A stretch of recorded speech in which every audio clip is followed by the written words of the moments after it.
আসসালামু আলাইকুম। এটিএন বাংলার সংবাদে আপনাদের সবাইকে স্বাগত জানাচ্ছি। আমি ফিরোজ তোহা। ইতিহাস থেকে শিক্ষা নিয়ে আগামী দিনের পথ চলায় নিজেদের গড়ে তুলতে বর্তমান প্রজন্মকে আহ্বান জানিয়েছেন প্রধানমন্ত্রী শেখ হাসিনা। গণভবনে প্রথমবারের মতো আয়োজিত আমার চোখে বঙ্গবন্ধু শীর্ষক 1 মিনিটের ভিডিও চিত্র তৈরি প্রতিযোগিতায় জাতীয় পর্যায়ে নির্বাচিতদের সম্মাননাপত্র, ক্রেস্ট ও আর্থিক পুরস্কার প্রদান অনুষ্ঠানে তিনি বর্তমান প্রজন্মকে স্মার্ট বাংলাদেশের মূল সৈনিক বলে উল্লেখ করেন। মহান মুক্তিযুদ্ধ ও স্বাধীনতায় বঙ্গবন্ধুর অবদানের কথা স্মরণ করে প্রধানমন্ত্রী বলেন, জাতির পিতা আমাদের রাজনৈতিক মুক্তি দিয়ে গেলেও অর্থনৈতিক মুক্তি অর্জন করতে হবে। ৭৫-এর পর ইতিহাসে বিকৃতি করা হলেও ইতিহাসের সঠিক তথ্য এখন চলে এসেছে। মুক্তিযুদ্ধের চেতনা যাতে নষ্ট না হয় সে বিষয়ে গুরুত্ব আরোপ করেন তিনি।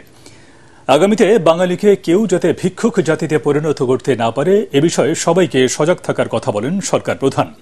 বৈশ্বিক পরিস্থিতির কথা তুলে ধরে প্রধানমন্ত্রী বলেন, যুদ্ধ নয়, শান্তি চাই। বাংলাদেশের উন্নয়ন অগ্রযাত্রায় যারা সহযোগিতা করছে তাদের সাথেই চলবে তার সরকার। আগামী দিনের সৈনিক হবে আমার স্মার্ট বাংলাদেশ এগিয়ে নিয়ে যাওয়া।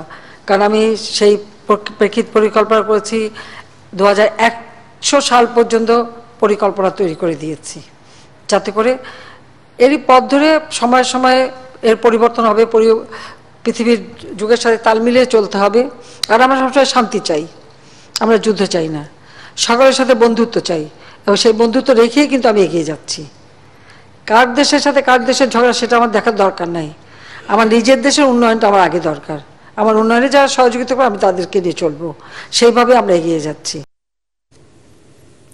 ঈদ উল আজহাকে সামনে রেখে আজ থেকে সারা দেশে 1 কোটি ফ্যামিলি কার্ডধারীর মধ্যে সাশ্রয়ী মূল্যে পণ্য বিক্রি শুরু করেছে টিসিবি।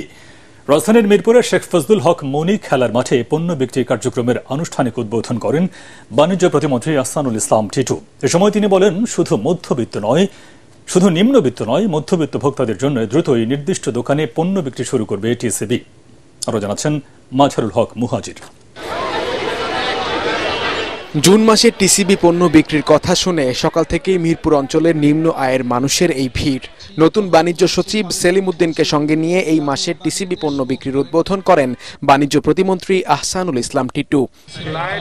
পরে তিনি জানান, প্রথম সপ্তাহের মধ্যে ডিলারের মাধ্যমে দেশব্যাপী পৌঁছে যাবে টিসিবির এসব পণ্য।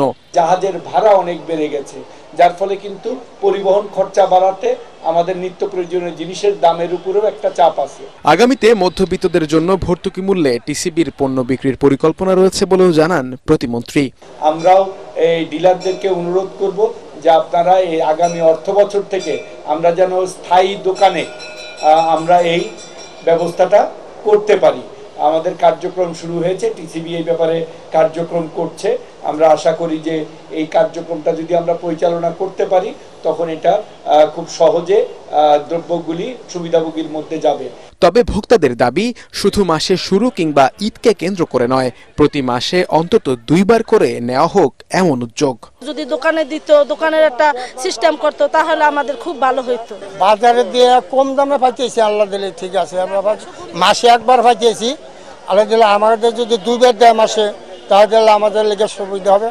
টিসিবি জানায়, উপকারভোগীরা সর্বোচ্চ 2 লিটার ভোজ্য তেল, 2 কেজি মসুর ডাল, 1 কেজি চিনি ও 5 কেজি চাল কিনতে পারবেন। প্রতি লিটার ভোজ্য তেলের দাম পড়বে 100 টাকা, প্রতি কেজি মসুর ডাল 60 টাকা, চিনি ধরা হয়েছে 70 টাকা ও চালের কেজি 30 টাকা। মাঝহারুল হক মুহাজির, এটিএন বাংলা, ঢাকা। লালমনিরহাটে কাল বৈশাখী ঝড়ে গাছপালা ও বাড়িঘর ভেঙে গেছে, ক্ষতিগ্রস্ত হয়েছে বিদ্যুৎ সংযোগ, ফলে রাত থেকে শহরে বিদ্যুৎ নেই। এদিকে পৌর এলাকায় ঝড়ের তাণ্ডবে প্রাচীন একটি বটগাছ ভেঙে পড়েছে। এ সময় গাছ চাপা পড়ে 6 জন আহত হন। তাদের চিকিৎসার জন্য লালমনিরহাট সদর হাসপাতালে ভর্তি করা হয়েছে। লালমনিরহাট জেলা প্রশাসনের সহায়তায় তাদের চিকিৎসা দেওয়া হচ্ছে। ক্ষয়ক্ষতি নিরূপণে কাজ করছে উপজেলা প্রশাসন। আন্তর্জাতিক। সদ্য শেষ হওয়া ভারতের লোকসভা নির্বাচনে বিভিন্ন বুথ ফেরত জরিপে এগিয়ে গেছে ক্ষমতাসীন বিজেপির নেতৃত্বাধীন জোট এনডিএ। বুথ ফেরত জরিপ অনুযায়ী 353 থেকে 363টি আসন পেতে পারে এনডিএ।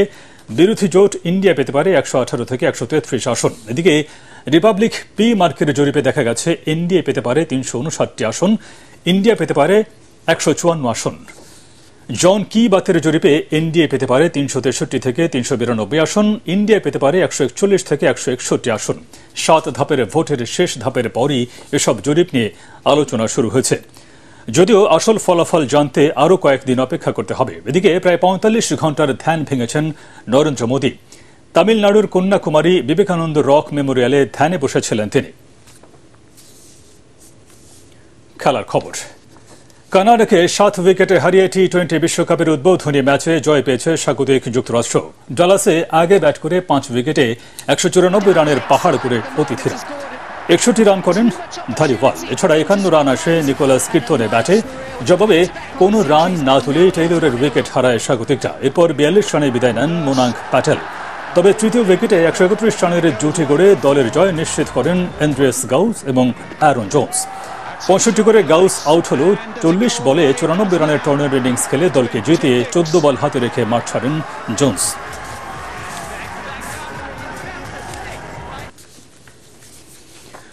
পরবর্তী সংবাদ দেখার আমন্ত্রণ জানিয়ে এখনকার মতো শেষ করছি। ATN বাংলার সংবাদ ইউটিউবে দেখতে ব্রাউজ করুন youtube/ATN বাংলা নিউজ। ধন্যবাদ সবাইকে।